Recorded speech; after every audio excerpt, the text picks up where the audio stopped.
Pak Kabid Pencegahan dan Kesiapsiagaan Kabupaten Banyuasin, Pak ya. Ya. Pak Gatot Setioko. Pak, ini terkait banjir, Pak, di wilayah Kecamatan Banyuasin. Menurut informasi yang didapat dari provinsi bahwa ada 6 kecamatan yang riskan, yang terjadi banjir, Pak. 6 kecamatan itu dari kecamatan apa itu, Pak? Itu yang pertama Kecamatan Banyuasin 1. Ya. Yang kedua itu Kecamatan Banyuasin 3. Ya. Yang ketiga Kecamatan Rambutan. Ya. Yang keempat Kecamatan Rantau Bayur. Rantau Bayur ya. Yang kelima Kecamatan Talang Kelapa, dan yang terakhir di Kecamatan Pulau Rimau. Pulau Rimau, Pak ya. Nah, dari 6 kecamatan, Pak, mungkin ada desa yang paling riskan terjadi banjir di musim hujan ini, Pak. Desa apa itu, Pak? Itu di sepanjang pesisir di Kecamatan Rantau Bayur, dengan di perbatasan antara Kecamatan BA3 Pangkalan Balai dengan Suak Tape. Selanjutnya itu yang di Kecamatan Talang Kelapa. Alhamdulillah di Kecamatan Talang Kelapa genangan air pada saat ini bisa diantisipasi karena pemerintah pusat telah membangun drainase di sepanjang jalan dari KM 12 sampai ke KM 20 ya. Akibatnya air bisa mengalir langsung ke sungai sehingga tidak terjadi genangan ketika hujan terjadi. Apakah dari 21 kecamatan ini tidak terjadi banjir atau gimana, Pak? Bencana alamnya atau gimana, Pak? Alhamdulillah sampai saat ini hanya terjadi kemarin di Kelurahan Stereo ya. Iya.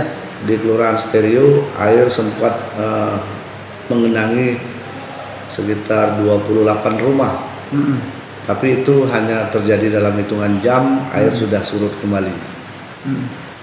Upaya pemerintah untuk melakukan pencegahan atau mengantisipasi kebanjiran itu gimana, Pak? Pemerintah dalam hal ini Bupati telah membuat surat edaran kepada seluruh camat di Kabupaten Banyuasin untuk senantiasa waspada terhadap siklus lanina yang terjadi saat ini. Selanjutnya Bupati juga agar camat melakukan koordinasi dengan pihak TNI, Polri, Tagana, dan para relawan bencana, sehingga apabila terjadi bencana relawan TNI, Polri sudah siaga. Selanjutnya camat dan kepala desa juga melakukan untuk titik kumpul ketika terjadi banjir, sehingga masyarakat bisa mengungsi atau bisa di balai desa pokoknya, atau di kantor desa atau di balai desa, sehingga apabila terjadi banjir masyarakat sudah tahu kemana mereka harus melakukan evakuasinya, Pak ya. Selanjutnya Bupati juga menginstruksikan kepada seluruh camat dan kepala desa untuk memberdayakan gerakan gotong royong, membersihkan saluran, baik itu parit segala macam yang dapat menghambat laju air, sehingga genangan air atau banjir bisa diminimalisir.